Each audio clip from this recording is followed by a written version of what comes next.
ang mga kwento ng pag-ibig, kwento ng buhay at kwento ng pag-asa dito sa Barangay Love Stories. Love Stories.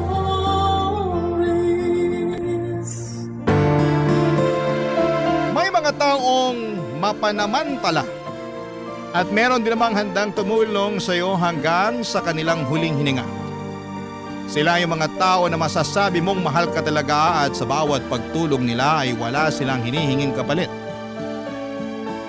Ikaw kabarangay, meron ka na bang nagmalasakit sa iyo?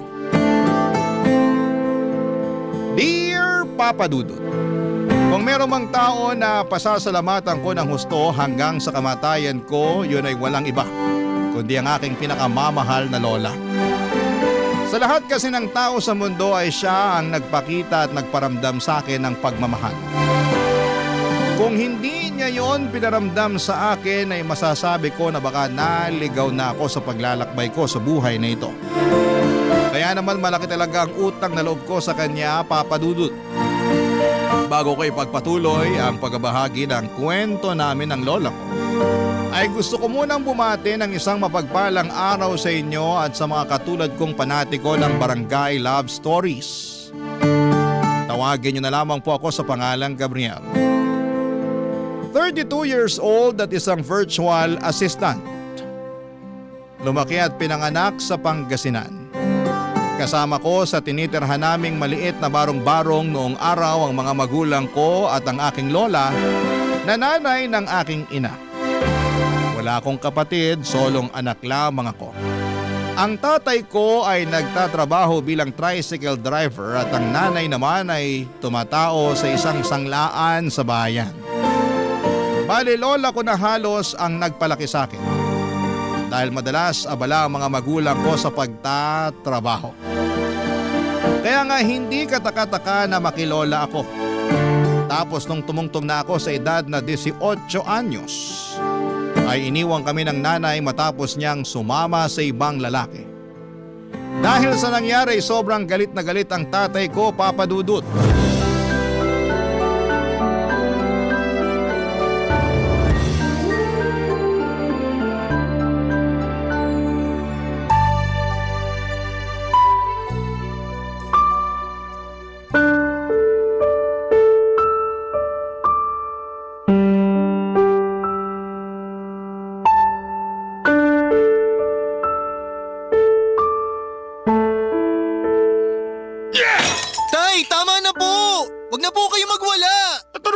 Mo.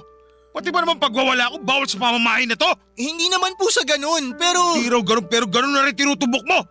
Hirap sa'yo, masyado kang pakialamero. Inaawat ko lang naman po kayo eh. Marami na po kayong nababasag na pinggan. Ilang piraso na lang po yung meron tayo tapos inuubos nyo pa. Saan ka naman nakakita na nagwawala ng walang masisirang gamit? Kahit kailan napakabugok mo talaga. Kailan ba gagamitin ang utak mo, ha? Ano ba nangyayari rito? Bakit napakakalat dito sa bahay natin? Si tatay po kasi nagwawala eh. Ang dami niya nang nabasag ng mga pinggan. Hala, oo nga. Santisima ka namang tao ka. Nay, huwag na po kayo makialam dito, ha? Pabayaan nyo na lang ako kasi durog na durog ang puso ko ngayon dahil sa ginawa ng anak nyo sa akin. Ano bang ginawa sa'yo ng anak ko, Aber? Nagtatanong pa talaga kayo? Aba malamang. Hindi ko nga alam kaya sabihin mo na para malaman ko. Tama po si Lola, Tay. Hindi po namin alam kung anong ginawa ni nanay sa inyo. Iniwan na tayo ng nanay mo. Pinagpalit niya na tayo doon sa kalbo na security guard na kasama niya sa trabaho. Ha? Totoo ba yung sinasabi mo? Magsisinungaling pa ba ako sa lagay na to? Kung ayaw niyo maniwala, titignan niyo yung damit ng asawa ko. Wala na dyan. Inimpakin niya na kagabi pa. Nung kasarapan ng tulog natin. Tapos ngayon pinunta ko sila doon sa sanglaan. Sabi sa akin, hindi pa raw pumapasok yung dalawang yon. Ano ibig sabihin nun? Malamang magkasama sila. Huminahong ka lang pwede. Wala magandang may dudulot yung pagwawala mo eh. Apo, silipin mo nga yung mga damit ng nanay mo sa damitan niya. Sige po, La. Huminahong ka lang. Paano ko hihinahon iniwan na nga ako ng asawa ko? Lola, wala na nga po yung mga damit ni nanay sa damitan niya. Oh, kita nyo na? Iniwan na tayo ng asawa ko para sumama doon sa kalbong yon. Mahabaging langit. Ano bang naisip ng nanay mo at ginawa niya yung bagay na yan? Sus, Tay!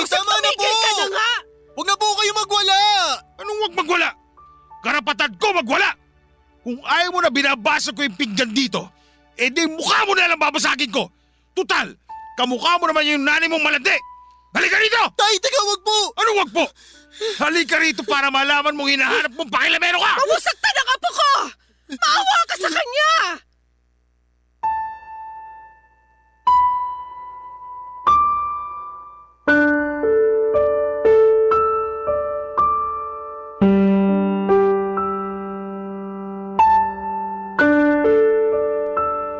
Papa Dudut, hindi sa pinagtatanggol ko ang nanay ko pero meron na rin kasing history ng pambababae ang tatay ko. Hindi kagaya ni nanay na katrabaho niya ang kinalantari niya. Si tatay naman ay pasahero niyang babae. Nagkahulihan at nagkaaminan na sila noon ni nanay pero mali ako nang akalain kong pinatawad na siya ng nanay ko. At ang malala pa ay nagiganti pala ito sa kanya kaya naman galit na galit si tatay. Bukod kasi sa pangangaliwa ni nanay at pag-iwan sa aming pamilya ay apak na apak din ang ego ng tatay ko. Simula nang iwanan kami ni nanay ay naging mainitin na ang ulo ng tatay ko. Kaunting kibot ay nagagalit siya. At ako ang madalas niyang pagbuntunan ng init ng ulo niya. Katwiran niya ay kamukha ko raw ang nanay ko at naiirita siya sa akin. Tama ba yun? Kahit saang anggulo tingnan at ituwid ay maling-mali pa rin na sa akin niya ibaling ang galit niya. Hindi ko naman kontrolado ang pag-iisip ng nanay ko at mas lalo na hindi ko ginusto. Ang resulta ng ginawa nitong panlalalaki, buti na lamang at laging to the rescue, ang lola ko.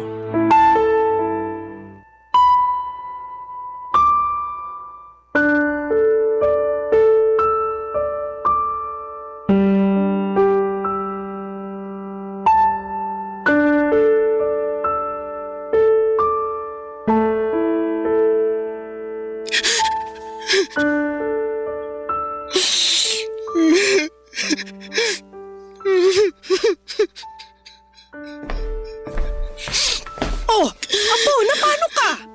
Bakit ka umiiyak? Ha? Hindi po ako umiiyak, Lola. Ano lang po to? Napuwing lang po ako. Sa akin ka pa talaga magsisinungaling. Ako na halos ang nagpalaki sa'yo.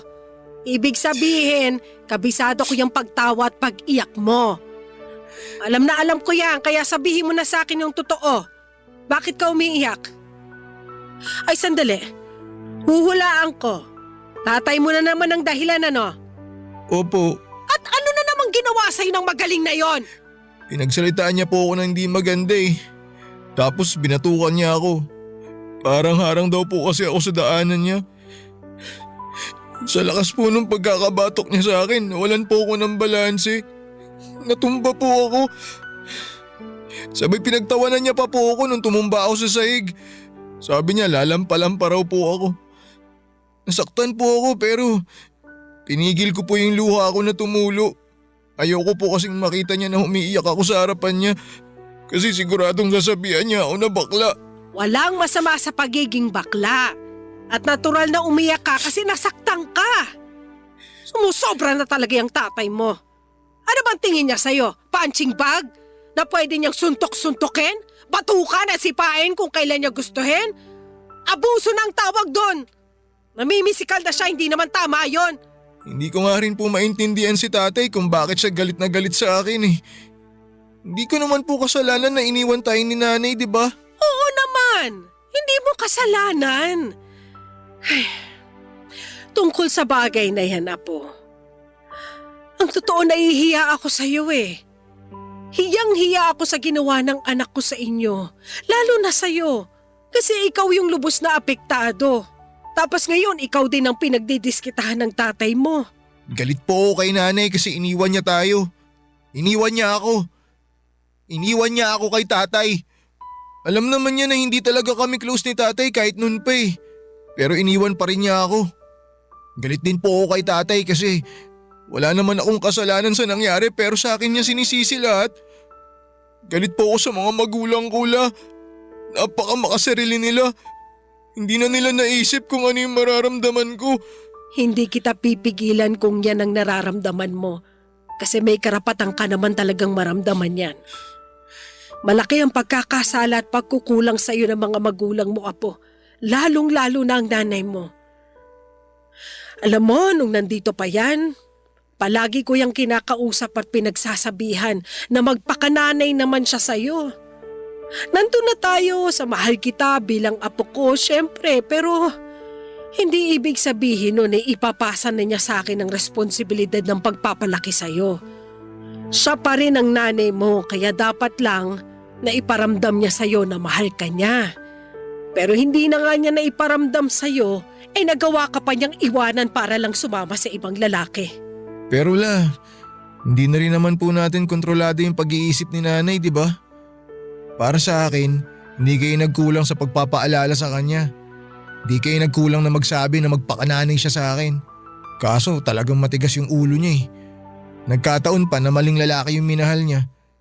Bakit kasi si tatay pa yung napangasawa niya eh? Opo, nandun na tayo na masakit yung ginawa niya na pag-iwan sa atin para sumama sa ibang lalaki. Pero may bahagi po sa puso ko na umaasa na sana masaya pa rin si nanay. Na sana mahalin siya ng lalaking sinamahan niya. Tratuhin siya ng mabuti. Huwag siyang pagsalitaan ng hindi maganda. Kasi yung mga yun hindi nagawa ni tatay sa kanya eh. Kahit kailan talaga napakabait mo, Apo. Mantakin mong ganyan pa yung hinihiling mo sa nanay mo matapos kanyang saktan. Pero Lola, kahit may bahagi sa puso ko na umaasa na sana maayos si nanay ngayon, galit pa rin po ako sa kanya. Sa kanilang dalawa ni tatay. Hindi ko nga po alam kung mapapatawad ko pa sila eh. Buti na lang kahit ganun po yung mga magulang ko, nandiyan kayo Lola. Hindi niyo po ako pinabayaan. Inalagaan niyo po ako. Hanggang ngayon, inaalagaan niyo pa rin ako. Oo naman. Siyempre, mahal kita eh. Pero hindi ako makapapayag na palagi kang pagdiskitahan ng tatay mo. Kakausapin ko yung lalaking yon.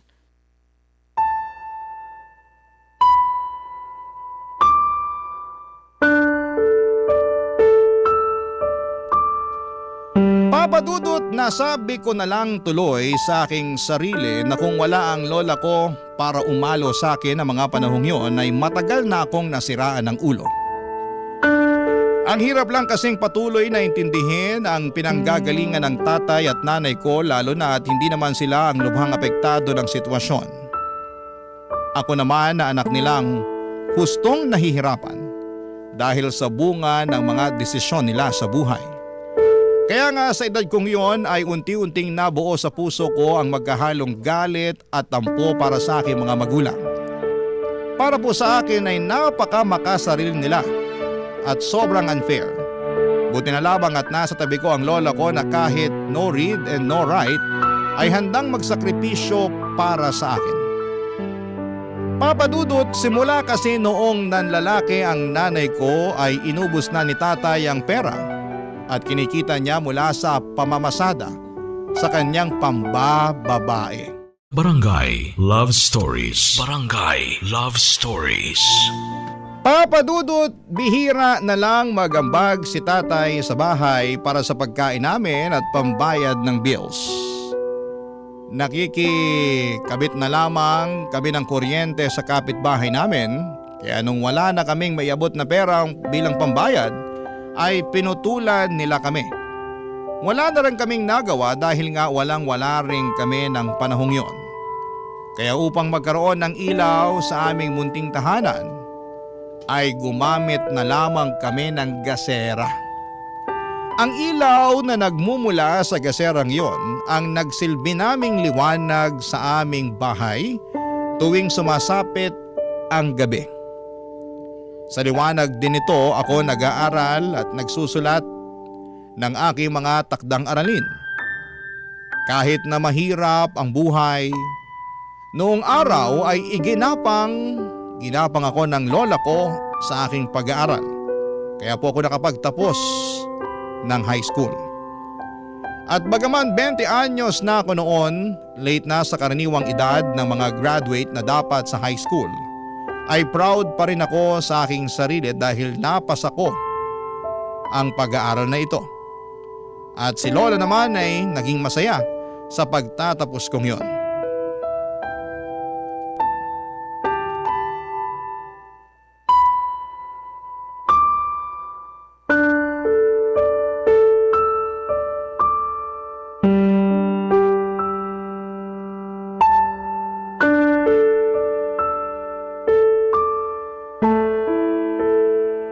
Nax!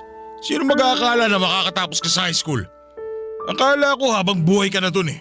Talo ka pa ng mga anak na mga katoda ko. Mas bata pa sa'yo yung mga yon. 2 taon lang naman po yung tanda ko sa kanila.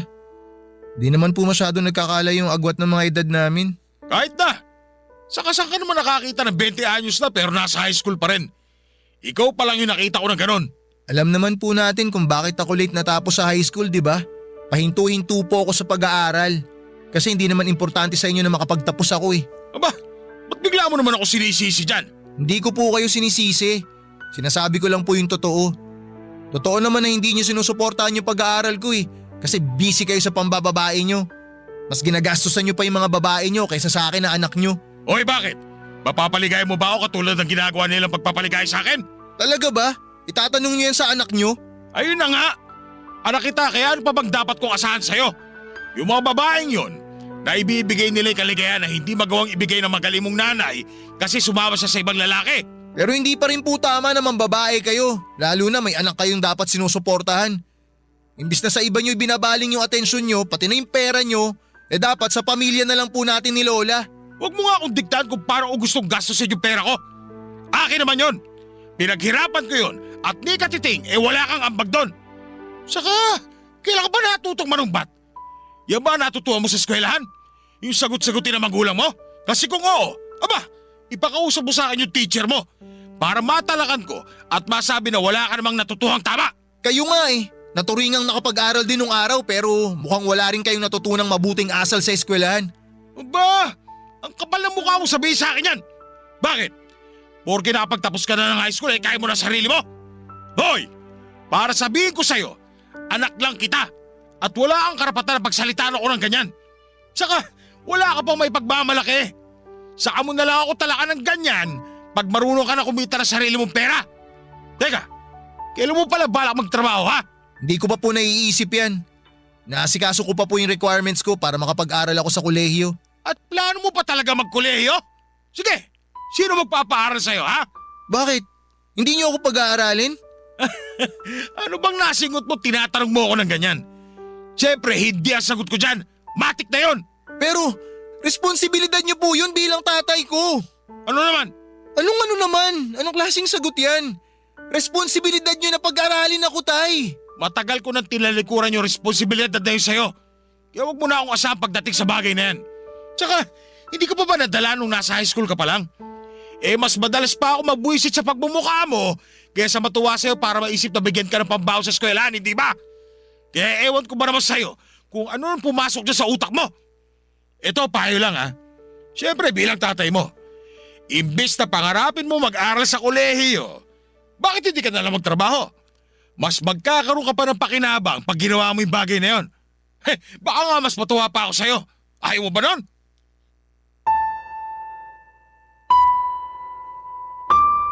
Papa Dudut, akala ko ay masaya ang tatay ko sa pag-graduate ko kasi narinig ko naman siya na binibida ako sa mga kainuman at mga kasamahan niya sa toda. Pero nagkamali ako kasi hanggang doon lang pala yon. Puro lang salita, kulang sa gawa. At kaya niya pala ako binibida. Kasi sa wakas ay makakatulong na ako sa pamilya namin. Plano na niya kasi na iasa sa akin ang pagtataguyod sa kanya kasi nga ay binabalak na niya na huminto sa pamamasada.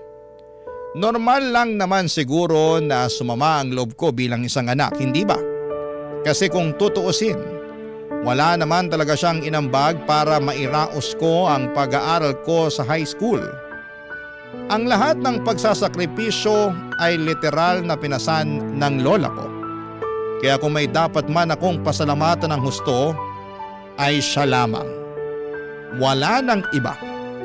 Mali lang talaga ako ng akala na nagbago na ang tatay ko. Kaya nga para lang makapag-college ay nag-working student ako. Bale, nagsimula akong magtrabaho sa tindahan na gumagawa at nagtitinda ng burger at iba pang mga inumin na pampalamig noong summer para makaipon ako ng pera, pampa-enroll at pambili ng uniform.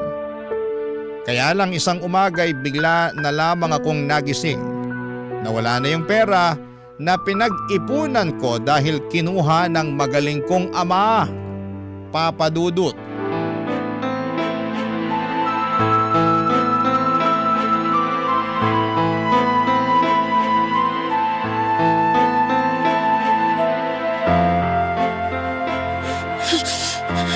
Tay, ibalik niyo na yung pera ko! Ano ba pinagsasabi mo? Anong pera? Inipon ko yun tapos kinuha niyo lang, gagastusin niyo lang. Huwag po kayo magsinungaling, nakita ko po kayo na may nahalungkat sa damitan ko kagabi.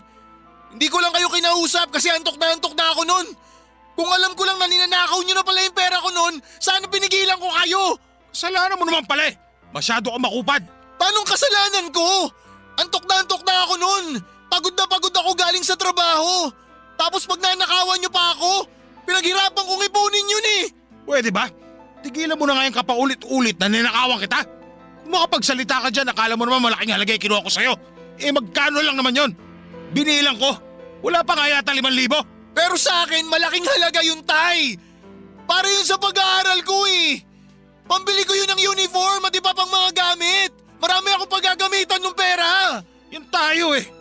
Di ba sinabihan na kita na imbis na tumuloy ka dyan sa pagkukulehiyo mo, magtrabaho ka na lang? Ginagawa ko naman po Di ba nagtatrabaho nga ako?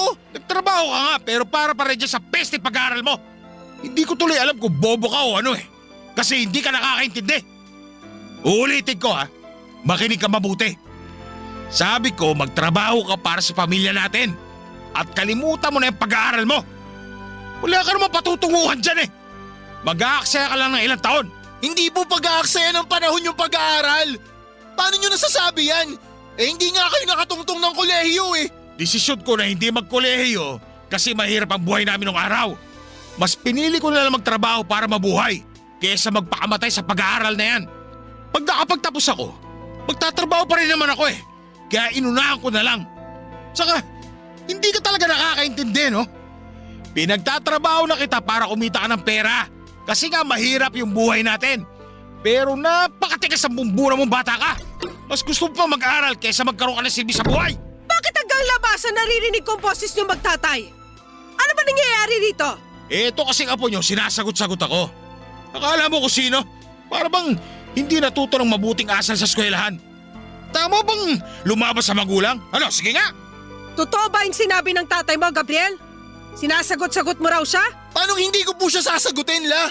Inakaw niya po yung pera na inipon ko. Pambili ko yun ng uniforme ko. Gagamitin ko yung pangkolehiyo ko eh. Talaga naman. Naiinis na talaga ako sa kapaulit-ulit mong ninakawan kita ha? Totoo naman, Tay Bakit? Ano bang gusto niyong sabihin ko? Totoo ba yon? Nagawa mo nakawan ng anak mo? Hindi naman ninakaw. Sobra naman kayo sa akin. Kinuha niyo yung pera ko. Hindi naman yun sa inyo. Hindi ba pag nanakaw yun? Plano ko lang naman hiramin yun. Ibabalik ko rin sa'yo. Alam mo naman na hindi ako nakakapamasada, hindi ba? Wala akong sariling pera kaya pahiramin mo ako. Pero mali pa rin ang pangunahan mong anak mo pagdating sa pera niya. Hindi tama na kunin mo sa kanya nang walang paalam. Dahil lang wala kang sariling pera o kahit na kailangan mo pa. Tsaka hindi ka ba nakikinig sa anak mo? May mahalagang paggagamitan ng anak mo nun. Kayo hindi nakikinig sa akin. Sinabi ko nang hihiramin ko lang yung pera, ibabalik ko rin. Ano gusto nyo? Gumawa ako ng masama sa ibang tao para lang magkapera? Ang hirap sa inyo, hindi kayo marunong umintindi. Saka, hindi hamak na mas mahalaga naman yung paggagamit ako sa perang ito. Papa Dudut, umabot na talaga sa sukdulan ng galit ko sa tatay ko ng panahong yon. Dahil sa ginawa niyang pagnanakaw sa akin ay parabang naubos na rin ang katiting na respeto ko sa kanya bilang isang ama. Kaya nga hindi niyo ako masisisi kung nagalit talaga ako sa kanya ng husto at napagsalitaan ko siya ng hindi maganda. Kung hindi pa dumating si Lola para umawat, ay baka nagkasakitan pa kami ng husto ng tatay ko. Ngunit sa kabila ng mga sinabi kong hinaing, at sama ng loob sa kanya ay wala pa ring bakas ng pagsisisi ang tatay ko. Ni hindi nga siya natinag at mas nanaig sa kanya ang pambabastos ko bilang anak niya. Hindi niya naisip ang bigat ng kasalanan niya sa akin, lalo na at kailangan ko ang pera na ninakaw niya sa akin. Hindi ko lubos sa kalain na sa dami ng tao sa mundo ay siya pa talaga ang tatay ko na gagawa ng masama sa akin, Papa Dudut. Barangay Love Stories. Barangay Love Stories. Papa Dudut, akala ko talaga ay wala ng pag-asa na makapag-college ako ng taong yon. In fact, tinanggap ko na lamang na hindi na ako makakapag-enroll at makakabili ng uniforme at mga gamit dahil sa kagagawan ng tatay ko. Plinano ko na lamang na magtrabaho noon at mag-ipon ng pera para makaalis kami ng lola ko sa bahay namin. Buo na ang desisyon ko noong iwanan ng tatay ko dahil sobrang toxic niyang klase ng tao. Ngunit gumawa ng paraan ng lola ko para matuloy ang pag-aaral ko sa kolehiyo. Ipinangutang pala niya ako sa kakilala niyang nagpapautang ng pera, pang-enroll at pambili ko ng uniforme at iba pang gamit sa eskwelahan. Sinadya niyang hindi sabihin sa akin dahil sigurado raw na tatanggihan ko yon. Totoo naman dahil allergic ako sa utang, pero dahil alam kong gusto lang ng lola ko na makapag-aral ako ay tinanggap ko na ang pera at ginamit para makapag-kolehiyo. Pinangako ko na lamang sa kanya na tutulungan ko siyang magbayad noon. Kaya hindi pa rin ako huminto sa pagtatrabaho habang nag-aaral. Ang laki talaga ng pasasalamat ko sa Panginoon dahil hindi man ako nagkaroon ng matitinong magulang, ay meron naman akong mabait, mapagmahal at mapagkalingang lola. Siya ang pumuno sa lahat ng pagkukulang ng mga magulang ko sa akin. Kaya naman na-appreciate ko talaga ng husto ang pananatili niya sa buhay ko. Kaya lang hindi sila magkasundo ng tatay ko at bukod sa akin na madalas nitong pagdiskitahan ng galit dahil sa panlalalaki ni nanay, ay napagbabalingan din niya ng init ng ulo ang lola ko.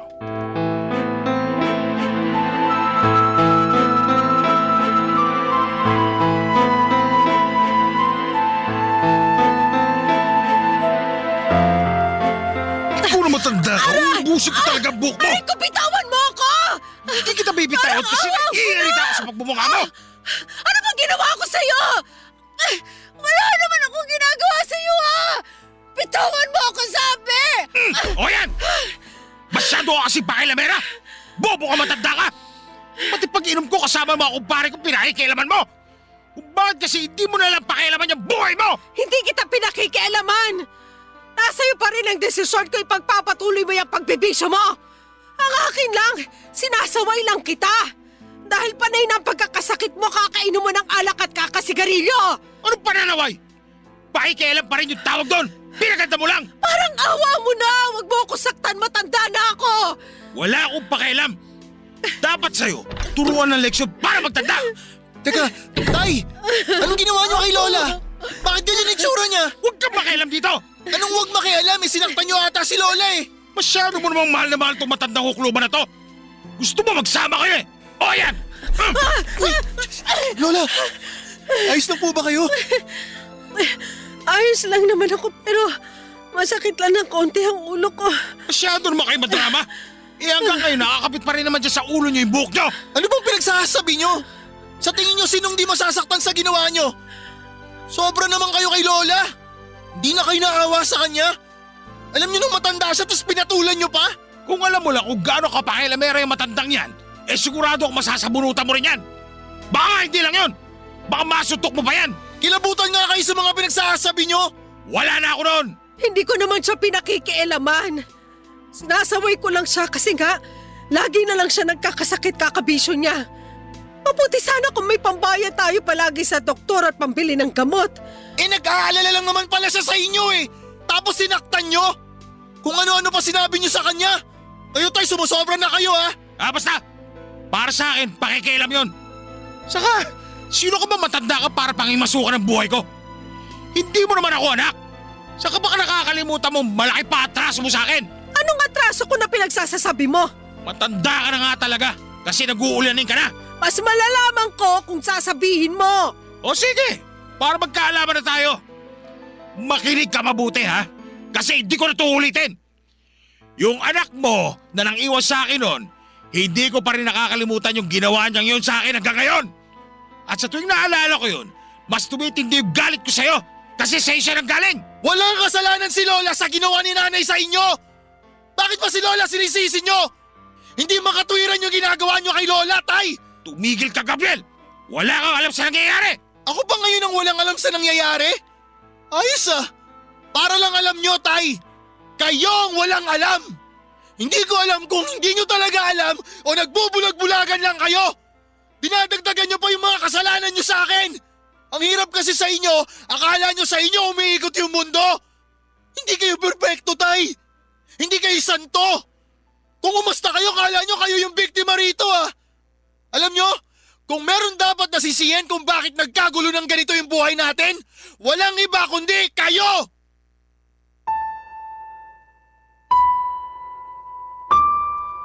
Papa Dudut, may ititindi pa pala ang galit ko sa tatay ko patapos kong maabutan at makita na sinasaktan niya ang lola ko. Kaya agad na nagdilim ang aking paningin ng mga sandaling yon. At kulang na lamang ay malumpo ko siya sa bugbog. Oo, pinatulang ko na si tatay sa pamimisikal niya kay lola. Buti na lamang at inawat ako ng lola ko. Alam ko na tatay ko pa rin siya pero nawala na talaga ako ng respeto sa taong yon simula nang hindi na niya ako sinuportahan bilang anak. Saka hindi ba siya naaawa sa lola ko na matanda na? Tapos kung saktan niya pa, akala mo ay gaganti sa kanya si lola, saksi ako sa unti-unting panghihina ng katawan niya kaya bihira na lamang siya noong makapagtinda. Siyempre hindi yun alam ng magaling kong ama. Dahil minsan lang naman siyang umuuwi sa bahay namin. Bali umuuwi lamang siya kung kailan niya lamang gusto, kaya nga galit kami sa kanya ng lola ko. Para sa akin ang kapal ng mukha niyang manumbat at manakit ng mga panahong yon. Kaya nga hindi ako nagsisisi nang sabihin ko pa na sana'y wala na lamang akong tatay. Na kung nagkaroon man ay sana'y hindi na lamang siya kasi wala naman siyang kakwenta-kwenta. Tinalabanan pa rin naman ako noong sinabi niyang tinatakwil na niya ako bilang anak. Nasaktan pa rin ako. Oo, pero hindi ko yon masyadong pinagtuunan ng pansin at sa halip, mas nag-focus ako sa aking lola at sa buhay naming dalawa. Dahil sa away naming yon ni tatay ay mas dumalang ang pag-uwi niya sa bahay namin kaya naman kami na lamang ng lola ko ang palaging magkasama.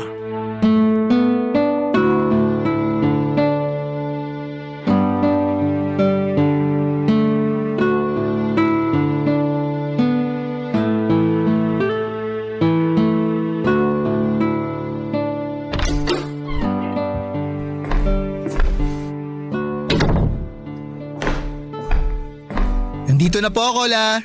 Apo, nandiyan ka na pala. Pero bakit ang tagal mo naman nakauwi? Hala sige, maupo ka na muna dyan sa bangko at ikukuha kita ng tubig. Mukhang uhaw na uhaw ka eh. Oo nga po eh.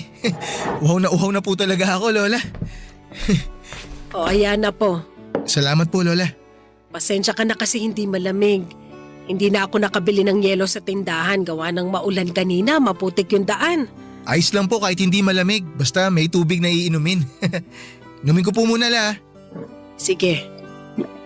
Ay oo nga pala, may binigay sa akin yung mag-asawa na ipinaglaba ko. Talaga may binigay sila sa inyo? Teka, bakit po kayo naglaba, La? Kaya niyo pa po ba?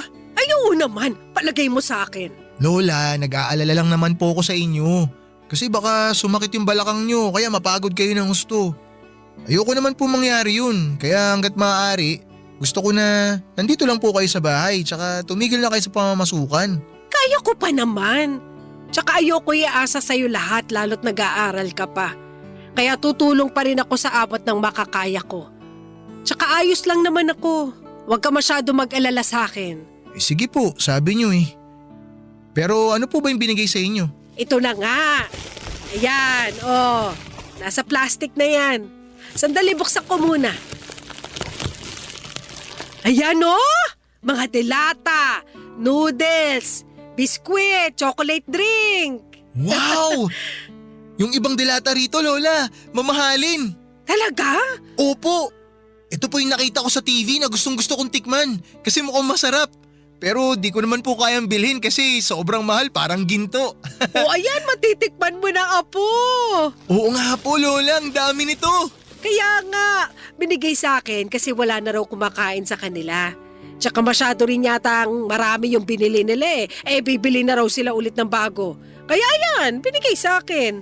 Tuwang-tuwa tuloy ako kasi may ulam at makakain na tayo ng ilang araw. Iba talaga kapag mayayaman. Pero sandali lang po, Lola. Parang may mali eh. Ha? Anong mali? Sabi po sa dilatang to, 2 buwan na po itong expired. Buti sana kung 1 dilata lang, Lola, pero halos lahat po eh. Talaga? Grabe naman. Oh, pati itong mga biskwit at noodles. Expired na rin po itong mga to. Teka po, Lola, bubuksan ko lang tong noodles para malaman natin. Sige nga. Ayan, naku, Lola. Iba na yung kulay, iba na rin yung amoy. Tsaka mukhang sumingaw na rin po. Makunat na eh. Bukas din yata yung pakete. Mukhang inat-ngat ng daga. Mukhang wala na po tayong mapapakinabangan dyan, La. Baka mapaano pa tayo pag kinain natin yan. Mabuti pa, itapon na lang po natin lahat to. O sige. Buti na nga nagganon ang gawin natin kaysa mapahamak pa tayo. Ay, grabe naman sila. Sigurado ako na nabasa naman nila yung expiration date pero pinamigay pa rin nila. Tapos, itinaon pa na ibinigay sa inyo. Di na lang nila tinapon. Paano kung hindi nyo po nabasa? Kung hindi nyo nakita na expired na pala tong mga to, di may nangyari pa sa inyo. Oo nga eh. Kasalanan ko rin talaga kasi hindi ako marunong magbasa. Lola, wala po kayong kasalanan. Sila ang may kasalanan. Sobrang sama nila. Kung sakaling sinadya nilang ibigay sa inyo yung mga pagkain to, parang pakiramdam ko tuloy meron silang hindi magandang pinaplano. Grabe, hindi ko akalain na may mga ganong klaseng tao pa pala. Yung bang walang pakialam sa iba kahit na mapahamak sila. Hayaan mo na, apo. Wala naman nangyari sa atin eh. At lahat yon dahil sa'yo. Kasi meron kang ganyang kaalaman. At saka malay natin, hindi rin naman nila sinadya na maibigay sa akin yung mga pasong pagkain na yan. Sana nga ganun po. Pero, ewan ko la. Nakakalungkot na ganito nila tayo tratuhin. Porke ba mahirap tayo? Pwede na nila tayong ganunin? Sobra sila. Pero hayaan nyo, Lola. Hinding-hindi na po mauulit to. Lalo po ako magsusumikap na makapagtapos sa pag-aaral. Para pagdating ng araw, hindi na kayo manghihingi ng makakain natin sa iba. At hindi na rin po kayo makakaranas na mabigyan ng expired na pagkain. Pinapangako ko po sa inyo, Lola. Magsusumikap po ako sa buhay. Magsusumikap po ako para umasenso. Para makabawi po ako sa inyo.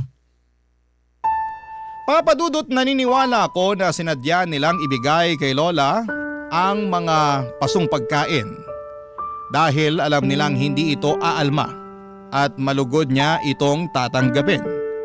Hindi ko lang mapigilang magalit para sa lola ko kasi sinamantala nila ang kahinaan niya. Bukod sa tatay ko ay meron pa palang ibang tao sa mundo na makagagawa ng mga bagay na yon.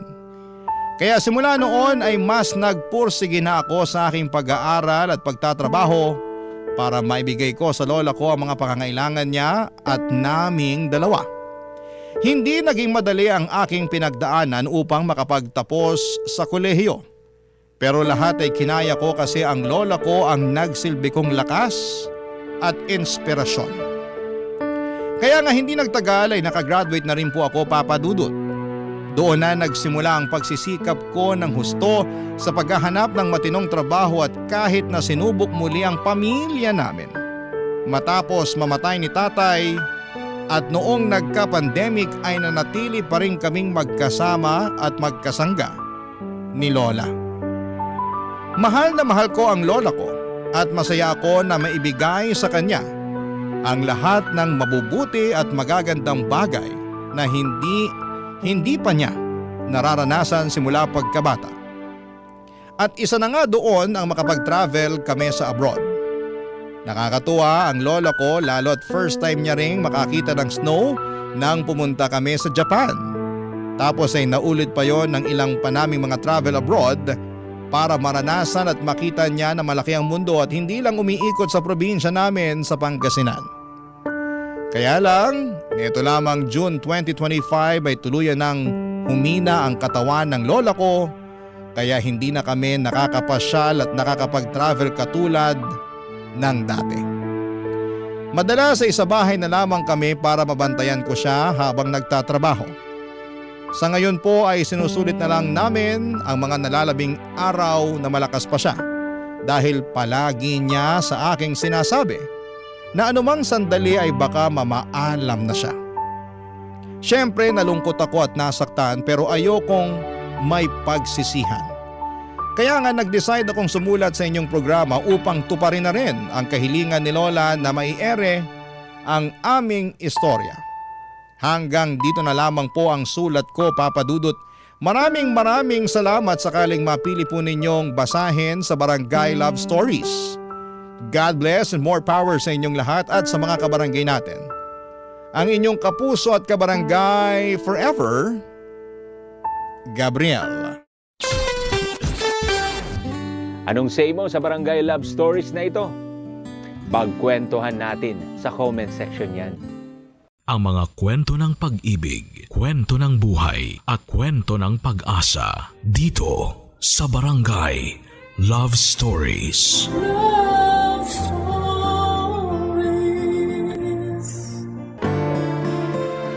Lahat tayo ay may hindi magandang ugali dahil hindi naman tayo pinanganak na perpekto. Kaya nga mahalaga na sikapin nating mabago ang mga kapintasang iyon upang hindi tayo tumandang paurong. Ikaw kabarangay, anong hindi magandang ugali ang gusto mong baguhin sa sarili mo? Dear Papa Dudut, kilala ang pamilyang Pilipino sa pagkakabuklod-buklod. Nasa kultura na po natin na magsama-sama 1 o 2 beses sa isang taon para magkumustahan sa pamamagitan ng reunion. Noong bata pa kami ng mga kapatid ko ay laging sinasabi sa amin ni Mama na pamilya lang daw ang matatakbuhan namin sa oras ng kagipitan at pangangailangan. Kaya dapat ay hindi namin sirain anumang relasyon ang meron kami sa aming mga kamag-anak. At kahit na nga ngayong matanda na ako ay dala-dala ko pa rin sa puso ko ang mga pangaral na yon sa amin ng nanay namin. Bago ko ipagpatuloy ang pagkukwento ay gusto ko munang bumati ng isang magandang tanghali sa mga kabarangay natin. Ako si Lana, kaka 34 ko pa lamang at taga Fairview, Quezon City. Isa ako sa mga libu-libong tagapakinig ninyo. Sa katunayan ay nahawaan ko na nga ang mister ko sa pagmamarathon ng mga istorya ninyo online. Bukod kasi sa mga aral at inspirasyon sa buhay na napupulot namin sa pakikinig sa Barangay Love Stories, nagsisilbi na rin po yung bonding namin ng asawa ko, Papa Dudut. Pero hindi love story namin ang gusto kong ibahagi sa kwento ko ngayong tanghali. Magsisimula ang lahat 3 years ago onwards. Dati kaming nakatira sa Navotas dahil mangingisda ang tatay ko. Doon na rin sila nagkakilala ni Mama at karamihan sa mga kamag-anak namin ay taga doon din. Masasabi ko na masaya at magulo ang kabataan ko kasama ang mga kapatid ko't pinsan.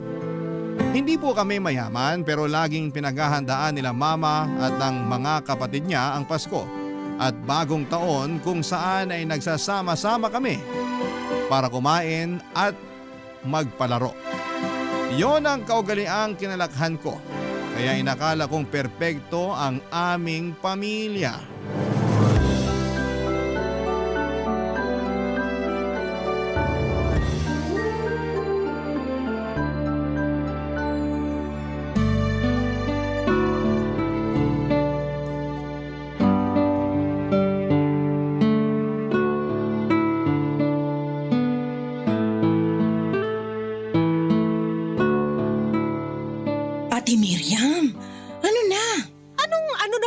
Adora.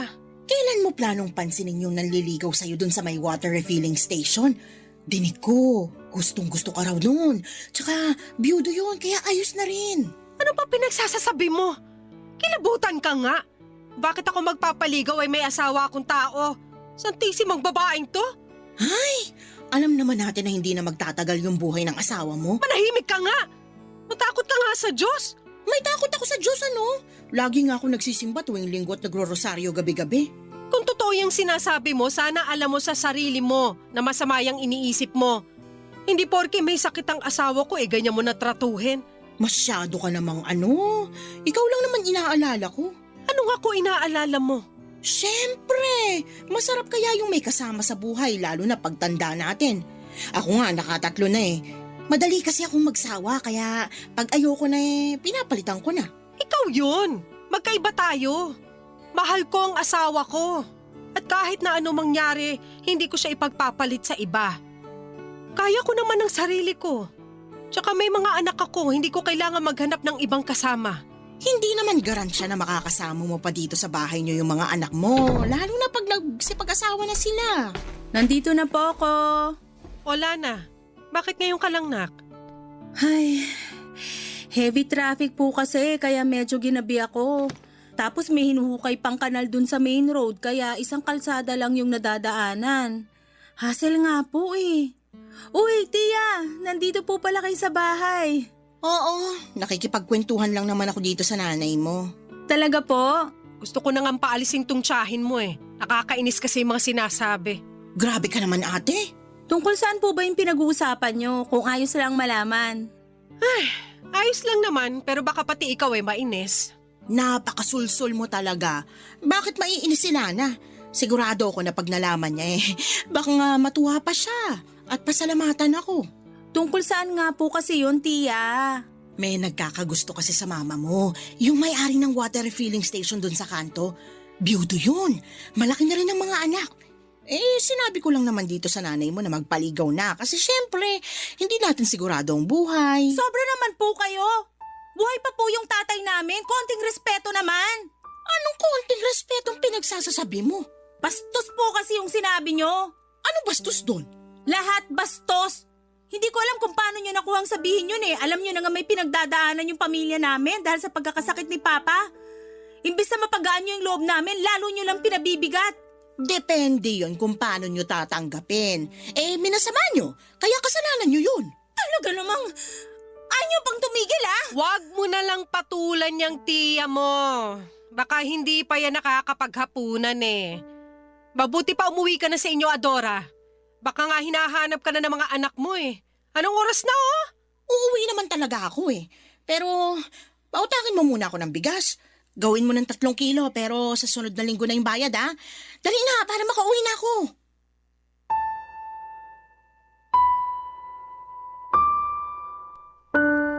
Papadudot pangalawang kapatid ni Mama si Tia Adora. Sa 5 kapatid ng Mama, ang tiyahin kong ito ang hindi ko masyadong paborito. Matabil kasi ang dila niya kahit na lagi niyang sinasabi na prangka lang daw siya. Pero para sa akin ay magkaibang bagay po yun. At habang nagkakaedad ako ay lalo kong napatunayan kung gaano siya kasakit magsalita. Bukod doon ay napaka-insensitive din niya na tao. At patunay na doon ang pangbubugaw niya kay Mama sa ibang lalaki kahit na buhay pa naman. At ang malala pa ay may sakit ang tatay namin. Kaya nga gigil na gigil ako sa kanya ng gabing yon. Pero laging sinasabi ng Mama na pagpasensyahan ko raw ang Tia Adora ko. Sa kanilang 6 na magkakapatid, ito raw talaga yung espesyal. Premature raw kasi ito at sakitin kaya kung ano-anong gamot ang pinainom sa kanya noong bata pa lamang. Nasalinan din daw ito ng dugo noong minsang nagkadengge. Kaya siguro ganun yung pag-uugali niya. Ewan. Pero hindi talaga nakakatuwa itong tiyahin ko at kahit na anong pangunawa ang gawin ko ay dumarating pa rin yung puntong bigla na lamang may sumasanib sa akin na masamang espiritu para patulan ko siya, papadudot.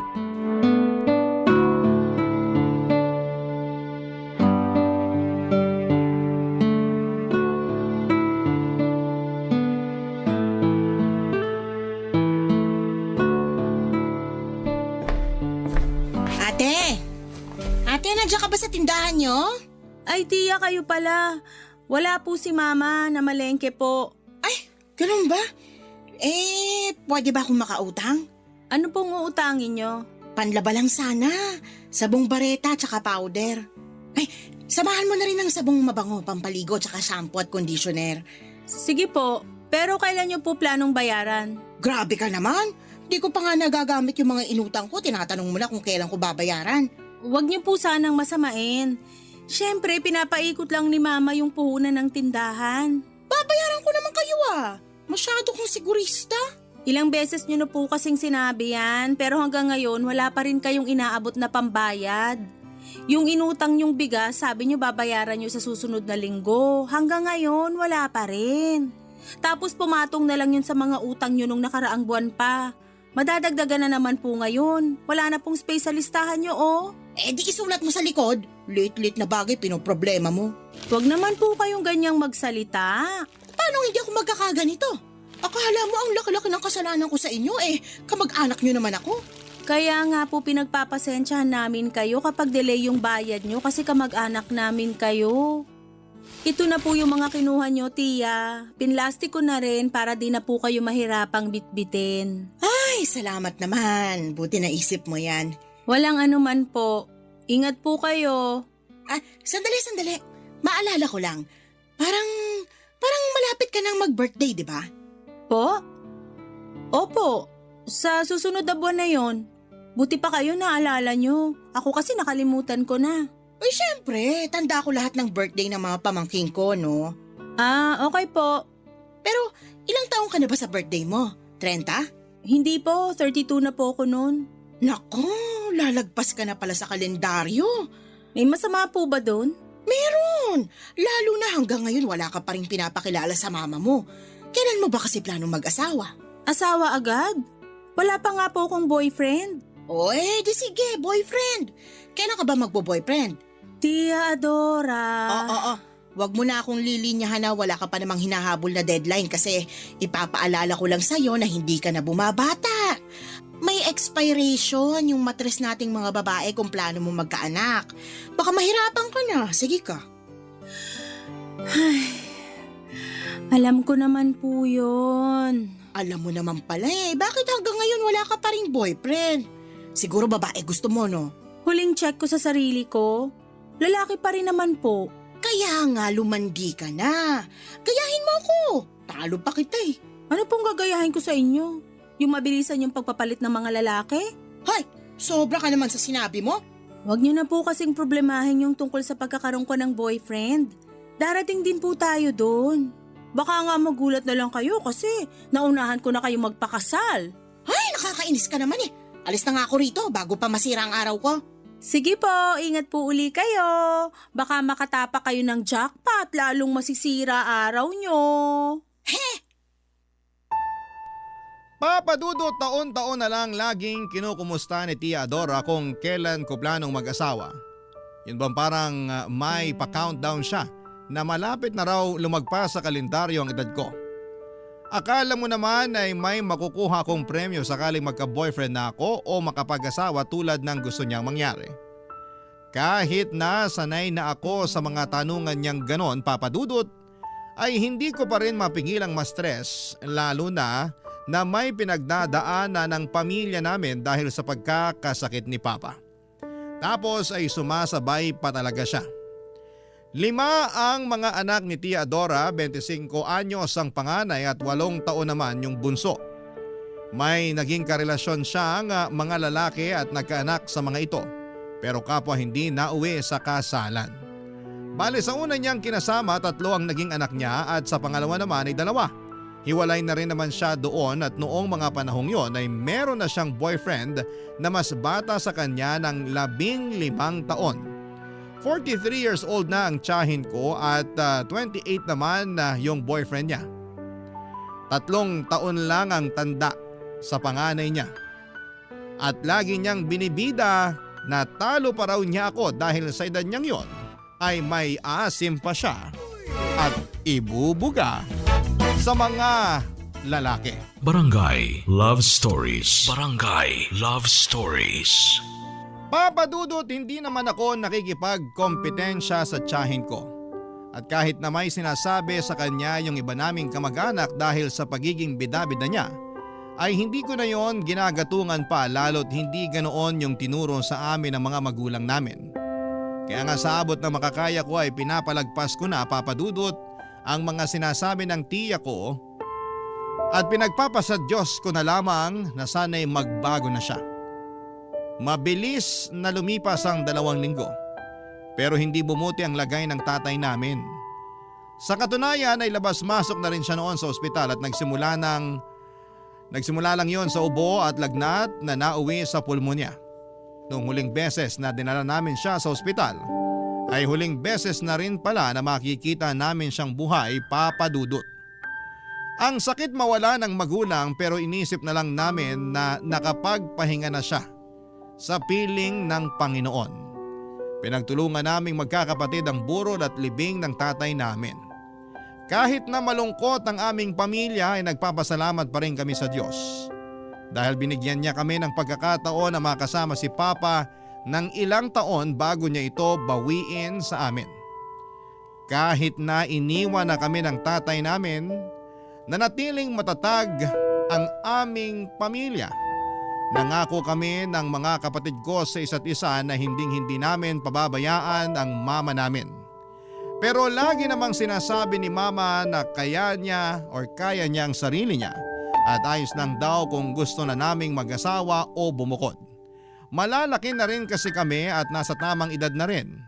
Tapos na rin kami sa pag-aaral, may pinagkakakitaan namang maliit na tindahan si mama.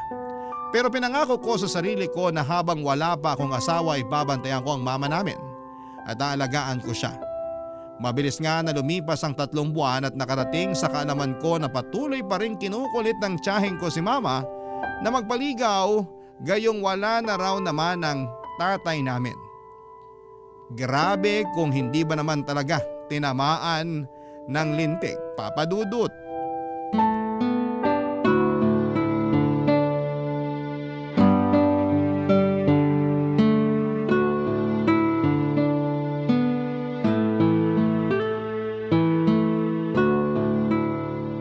Alam mo, malapit na akong mapikon dyan sa tiyahin mo, nak. Ang kulit! Panay bugaw sa akin doon sa biyudong may-ari ng water refilling station dyan sa kanto. Sinabi ko na ngang hindi ako interesado, pilit pa rin ang pilit. Bilib nga po ko sa inyo kasi hanggang ngayon hindi pa kayo napipikon kay Tia. Mapipikon pa lang, sabi nyo. Ang haba rin ng pasensya nyo eh. Oo naman. Kasi iniisip ko pa yung mararamdaman niya. Kilala mo naman yung tiya mo. Napakabalat sibuyas. Opo, pero siya nga hindi niya iniisip yung nararamdaman nyo. Kamamatay lang ni Papa pero gusto niya na agad na palitan nyo. Kahit nga nung may sakit pa lang ang papa nyo, sabi na siya ng sabi tungkol sa bagay na yon. Sa susunod, sasabihin ko na talaga sa kanya na kung gusto niya, siya na lang yung magpaligaw doon. Total, sanay naman siya na maraming nagkakagusto sa kanya. Ay opo, proud pa nga siya na marami pa rin daw nagkakandara pa sa kanya kahit na may jowa na siya. Wala naman akong pakialam do kasi buhay niya yon. Ang akin lang sana, wag niya na akong idamay. Kahit na wala na ang papa nyo, hindi ko yun ipagpapalit sa iba. Kontento na ako na siya lang yung lalaking minahal at pinakasalan ko. Hindi ko na kailangan kumilala ng ibang lalaki, no? Sana maintindihan ni Tia na hindi lahat ng tao katulad niya. Yun bang hindi mapakali kung walang lalaki? Pero ako lang naman to. Matanda na rin kasi ako kaya ayoko na talagang pumasok sa panibagong relasyon na yan. Kaya lang ikaw, bata ka pa at hindi ka pa nai-in-love. Ang akin lang naman, may plano ka bang mag-asawa o mag-boyfriend man lang? Meron naman po. Yung totoo, may naliligaw po sa akin, Ma. Talaga? Isagutin mo na yan! Hala si Mama oh, naliligaw pa nga lang. Natuwa lang naman ako kasi ngayon mo lang sinabi na may nanliligaw sa'yo. Kaya nga sana wag mo nang patagalin, ha? Hindi na uso yung inaabot ng ilang buwan. Sagutin mo na agad para maipakilala mo na rin sa amin ng mga kapatid mo. Naku, matutuwa yung mga yun. Huwag po kayong mag-alala kasi feeling ko, siya na talaga. Matagal na rin kasi niya akong gusto. Ako lang yung nagtataboy sa kanya nung una. Talaga?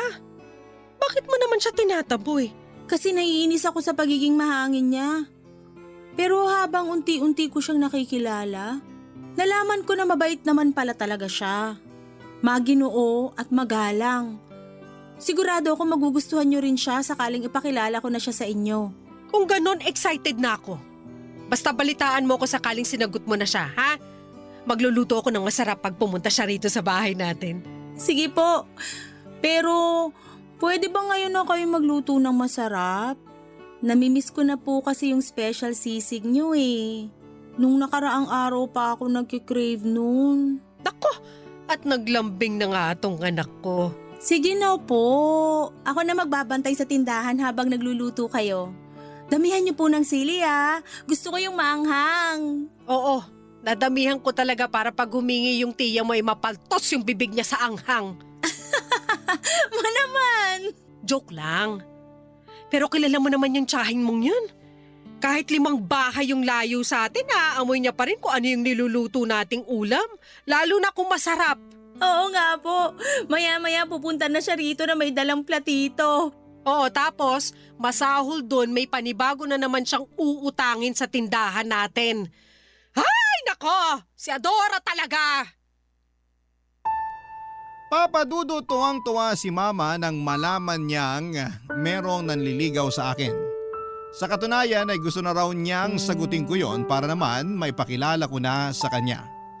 Sa totoo lang ay matagal na kami nag-uusap nitong katrabaho ko. Masugid ko na talaga siyang manliligaw pero hindi ko lang masyadong pinapansin. Akala ko ay mawawala na lang yung pagkagusto niya sa akin pero ako yung biglang nagkagusto sa kanya.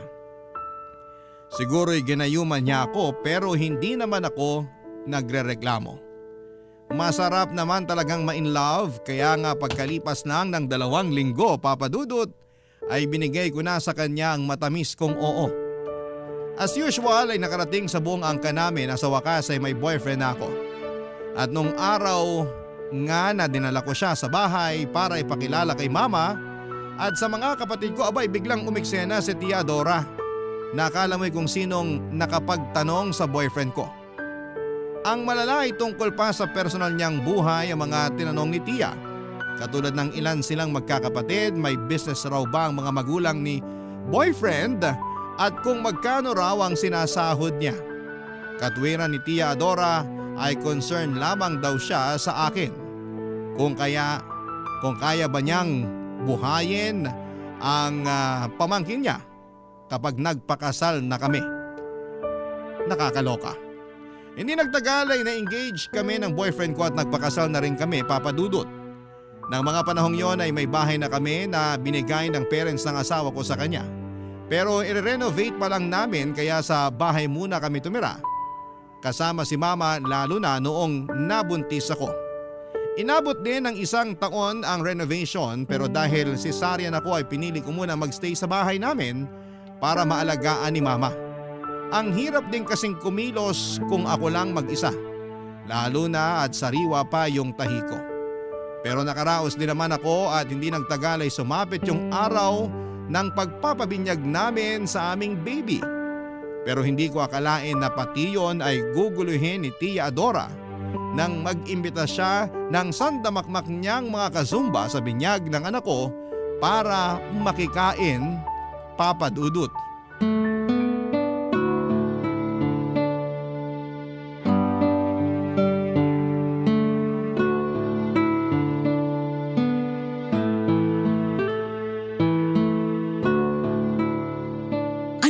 Yun, Lana? Bakit ganun lang? Kakaunti yung pinakain mo dun sa mga kazumba ko. Sabi nung isa, hindi raw sila nabusog. Mawalang galang na po, Tia Adora. Pero hindi ko naman po kasalanan kung pumunta sila rito eh. Hindi ko naman sila inimbita. Kayo lang naman po yung nagsama sa kanila rito. Alam niyo namang may iba pa kaming bisita. Bisita rin naman sila. Mga kazumba ko nga yun. Eh di sana kayo yung nagpabinyag, saka kayo rin yung nagpakain. Ano sinabi mo? Alam nyo, buti na lang talaga may extra money pa kaming mag-asawa para magdagdag ng pagkain. Kasi nakakahiya naman kung pinalis namin yung mga bisita nyo kanina. Pero imbes na magpasalamat kayo sa akin o kahit man lang humingi ng pasensya dahil masyado kayong pabida, Nakuha niyo pa talaga akong awayin kasi hindi nabusog yung mga kazumba niyo? Nasa tamang pag-iisip po ba kayo? At ako pa talaga yung pabida? Sumusobra ka na ha? Baka nakakalimutan mong tsahin mo ko. Hindi ko po nakakalimutan yon. Kaya nga kahit na nakakabwisit kayo, nagtitimpi ako sa inyo. Pero hindi ko na talaga kinaya ngayon. Hindi naman kami mayaman kaya nga binadget namin yung pagkain sa binyag ng anak namin. Para lang sana yun sa mga kinuha naming ninong at ninang at sa mga kamag-anak. Pero anong ginawa nyo? Nagsama kayo ng ibang tao tapos gusto nyong pakainin ko silang lahat? Sobra namang kagarapalan yan. Kasalanan ko bang kulang yung budget nyo? Sana kasi pag nagpapabinyag kayo, pinaghahandaan nyo. Ako pa pala ngayon yung garapal? Nang dahil lang doon?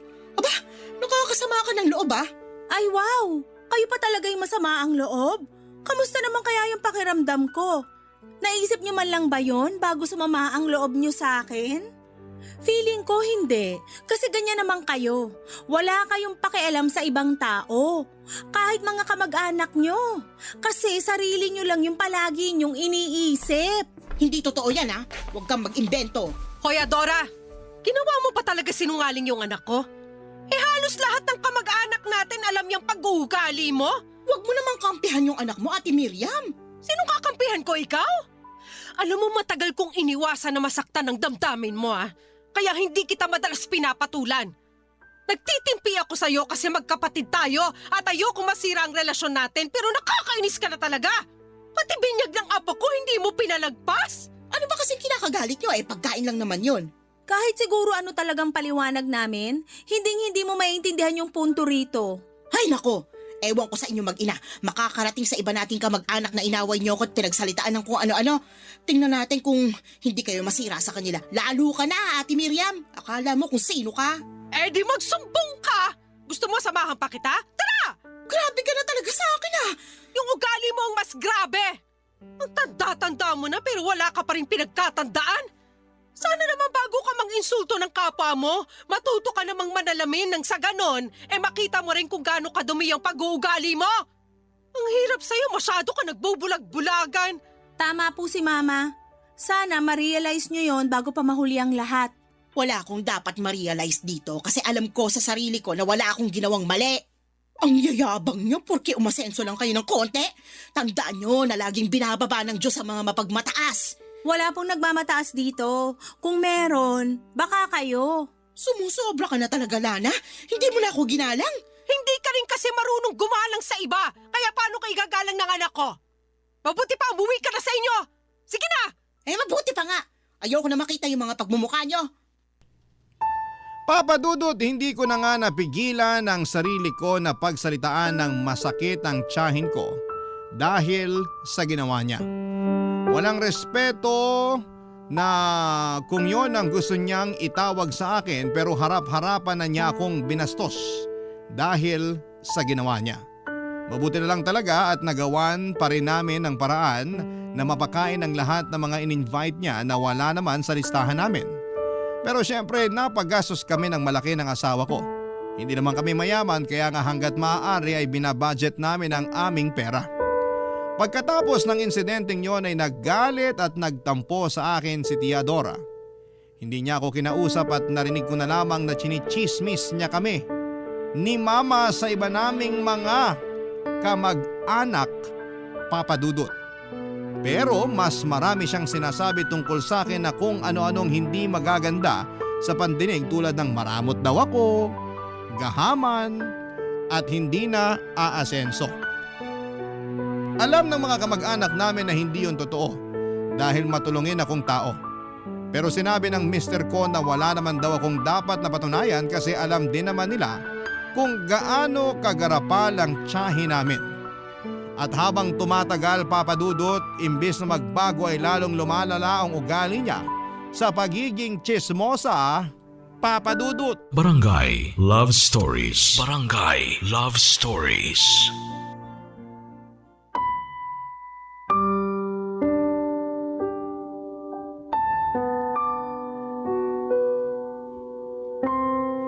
Papa Papadudot nag-decide na kaming lumipat sa bahay namin ng mister ko bago pa ako mapanot sa stress dahil kay Tia Adora. At laking luwag sa dibdib na sa wakas ay malayo na rin ako sa kanya. Pero syempre challenging din dahil nasanay na ako na nasa tabi ko si mama. Bukod doon ay nami-miss ko rin sila ng mga kapatid ko kaya nga madalas akong tumatawag sa kanila sa bahay. Mabuti na lang dahil lagi rin nila kaming binibisita ng mag-aama ko para naman mabawasan ang lungkot ko. Marami ako narinig na kwento tungkol sa lugar namin nung umalis ako pero ang pinaka-highlight talaga doon ay ang pakikipagtana ni Tia Adora sa ibang lalaki. Na nakilala lang daw niya sa isang dating app isang buwan pagkatapos kong umalis sa Navotas. Oo, iniwan niya ang mga anak niya. Yung mga bata pa ay kinupkop at inalagaan ni mama. Naawa naman daw kasi siya lalo pa at may sarili na ring pamilyang panganay na anak ni Tia. Kaya walang titingin sa iba na mga pinsan ko. Wala namang kaso sa akin yon dahil naaawa din ako sa kanila. Para na rin kahit papaano ay may kasama si mama sa bahay at pagbabantay ng tindahan niya, Papa Dudut.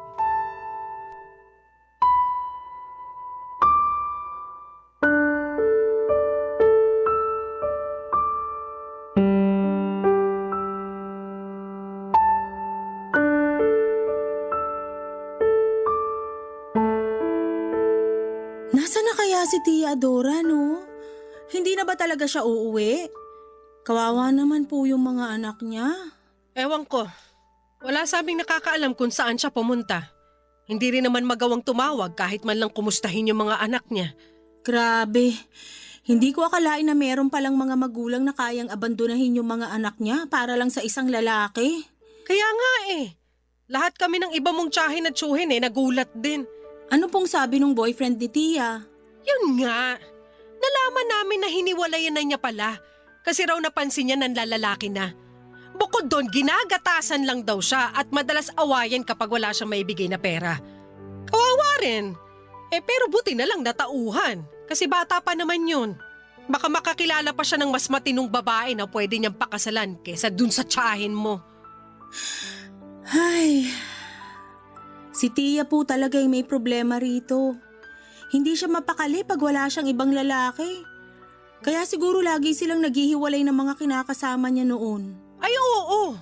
Madalas yan silang nag-aaway noon. Matindi. Sa sobrang tindi, nagkabaranggayan pa sila. Ay lalo na yung tatay ng 3 niyang anak. Pinapatulan talaga nun si Adora. Hindi rin nagpapatalo pero sa huli sumuko rin sa ugali ng kapatid ko. Ako nga na ate niya sumusuko rin sa kanya. Pero dahil sa ginawa ni Tia, mga anak naman niya ang apektado. Kaya nga, sa sobrang awa ko dun sa mga magkakapatid, iniisip ko ng kupkupin. Tama lang naman po yung ginawa niyo kasi wala na rin namang titingin sa kanila. Oo nga, kasi yung panganay ni Adora may asawa at sarili na ring pamilya. Pero kinokontak naman po ba kayo? Oo, lagi nga kinukumusta yung mga kapatid niya. Sabi niya sa akin pupunta raw siya sa bahay sa susunod na linggo.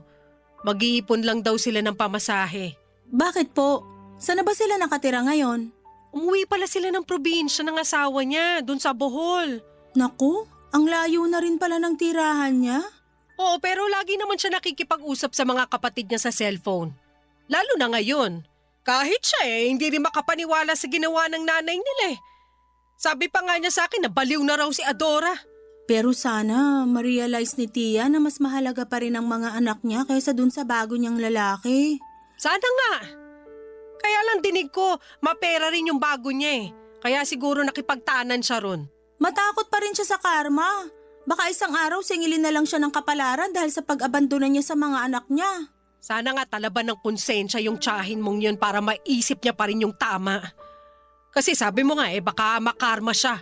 Mas nakakatakot yun, nak. Opo, ma. Kaya nga po gusto ko magpasalamat sa inyo kasi kahit iniwan na tayo ni Papa, kami pa rin ang mga kapatid ko yung priority nyo.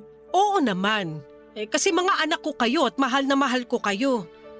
Napapalitan at pwedeng iwanan ng mga lalaki pero ang mga anak hindi. Alam na tatay nyo na ganun yung prinsipyo ko. Kaya siguro natakot siya magloko nung nabubuhay pa siya. Pero hindi naman manloloko ang papa niyo. Mahal na mahal ako noon at mahal na mahal ko rin siya. Mahal din po namin kayo, Ma. Salamat po uli sa lahat-lahat. Lalo na sa pag-aalaga niyo sa akin ngayong may sarili na rin akong anak. Papa Dudut, hindi pa rin ako makapaniwala na may ganong klase ng ina. Yun bang kayang iwan ang mga anak para lang sumama sa ibang lalaki?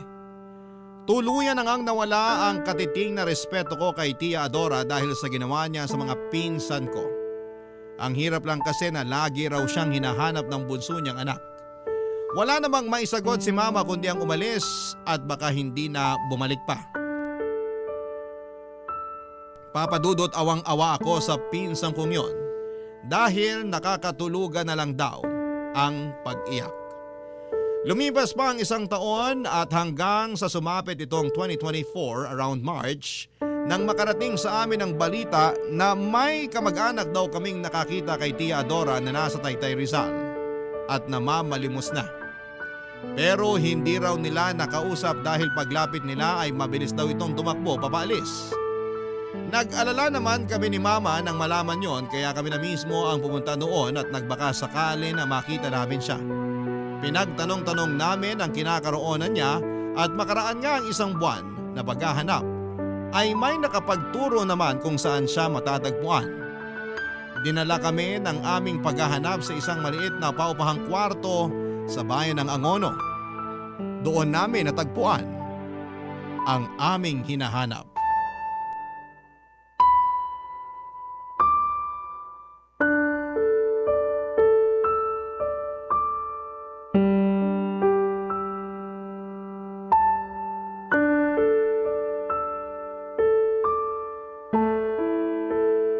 Pasensya na kayo, ate. Kasi hindi pa ako nakakapag-ayos ng bahay. Kakagaling ko lang sa pagtitinda kaya medyo pagod pa ako. Hindi ko lang din kasi akalain na mahahanap niyo ko rito. Wala namang kaso kung magulo pa tong nirerentahan niyo. Hindi naman kami maarte ng anak ko. Pinuntahan talaga namin kayo dito nung nalaman namin na may nakakita raw sa inyo na kamag-anak natin na namamalimos. Totoo po ba yun, Tia? Oo, pero isang beses ko lang ginawa yon. Oh, bakit ka umiiyak, Adora? Desperado na kasi ako noon eh.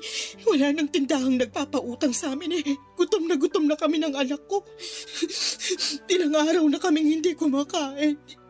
Wala rin kaming malinis na tubig na pwedeng inumin kasi pinutulan na kami nung may-ari ng nirerentahan namin. Ha? Grabe naman yun. Ilang buwan na kasi kaming hindi nakakabayad ng renta kaya tama lang daw na putulan niya kami ng tubig at kuryente. Tapos palalayasin niya na sana kami kung wala pa ako maibabayad kaya nga dumilihensya na ako sa pamamalimos. Hiyang-hiya ako pero tiniis ko na lang kasi nga para rin naman yan sa amin ng anak ko eh. Kaso doon ko nga nakita yung isa nating kamag-anak. Lalapitan niya sana ako pero natakot ako kaya tumakbo ako palayo. Bakit mo kasi siya tinakbuhan? Sana noon pa lang nahanap ka na namin at nalaman na namin ang sitwasyon mo. Nahihiya ako. Ayokong maging usap-usapan niyo pag umuwi ako sa atin.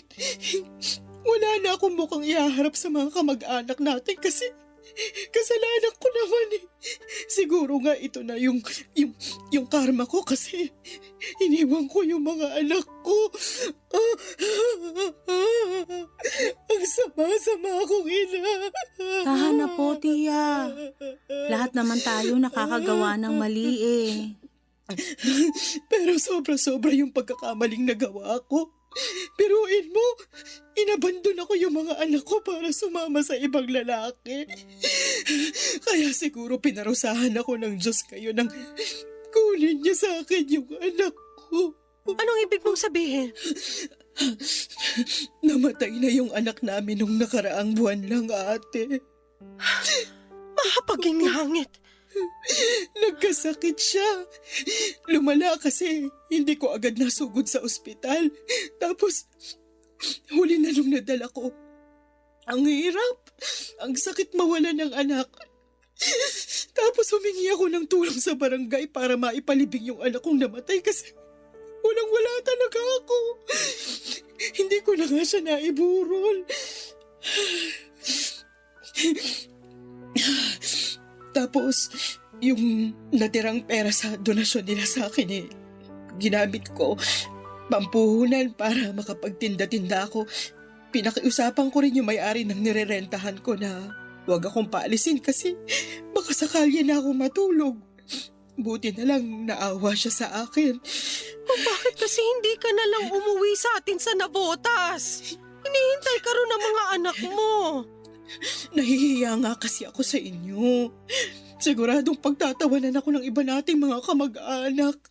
Hindi nila gagawin yon pag nalaman nila mga pinagdaanan mo. Pasensya ka na kasi naduwag din talaga ako.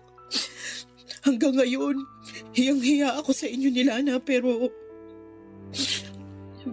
buti na lang din na nahanap niyo ako. Alam ng Diyos kung gaano ko kayo gustong makita at makausap para humingi ng tawad. Ang laki-laki ng kasalanan ko sa inyo. Wala na yun sa amin ni Mama, Tia Adora. Napatawad ka na namin. Kaya nga nung nalaman namin na nakita ka ng kamag-anak natin dito sa Rizal, nagpursige kami na hanapin ka para kamustahin. Hindi lang namin nakalain na ganun na pala katindi yung pinagdaanan mo. Pero tandaan mo, Tia, nakasama mo na kami ngayon at hindi ka na mag-iisa. Tama si Lana. Kaya umuwi ka na sa bahay. Kasi hinihintay ka na rin ng mga anak mo. Miss na miss ka na nila, lalo na yung bunso mo. Oo, ate. Uuwi na ako. Miss na miss ko na rin sila.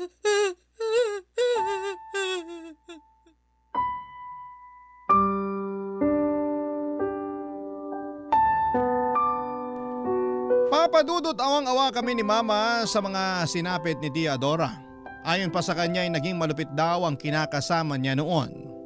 Noong nagtanan sila ay dinala siya nito sa Rizal, nagsama sila at nabuntis pero 3 buwan pa lamang ang tiyahin niya or tiyan niya nang magloko ito at iwanan na siya.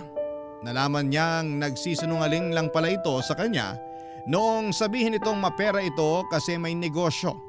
Masyado raw nasilaw sa pera sa Tia Adora kaya nagpauto siya rito at hindi na nakapag-isipan ng tama.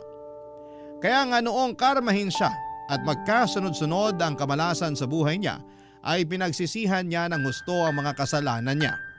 Sa ngayon, papadudot nasa Navotas na ulit ang tiyahin ko kasama ang mga anak niya. Nagkapatawaran na rin naman sila kaya masaya na rin kami para sa kanila. Tinulungan din siya ni Mama na makapagsimulang muli sa pamamagitan ng pagpapahiram ng puhunan para ipagpatuloy ang pagtitinda niya.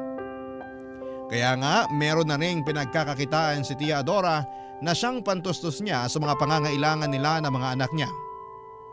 Ang laki ng pagsisisi niya sa buhay dahil naging gahaman siya at garapal. Ilang beses niyang sinabi sa akin na gusto na niyang magbagong buhay at masaya ako kasi nakikita ko naman na sinusubukan niya talaga.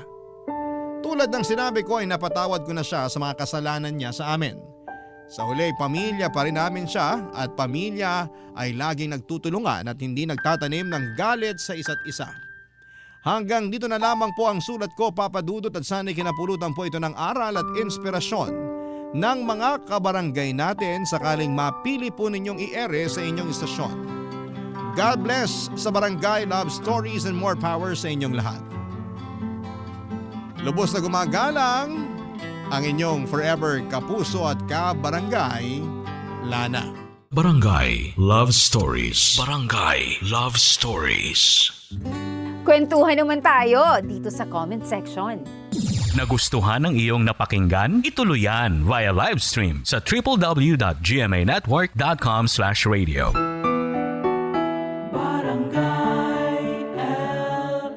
In Mega Manila, 97.1. Forever!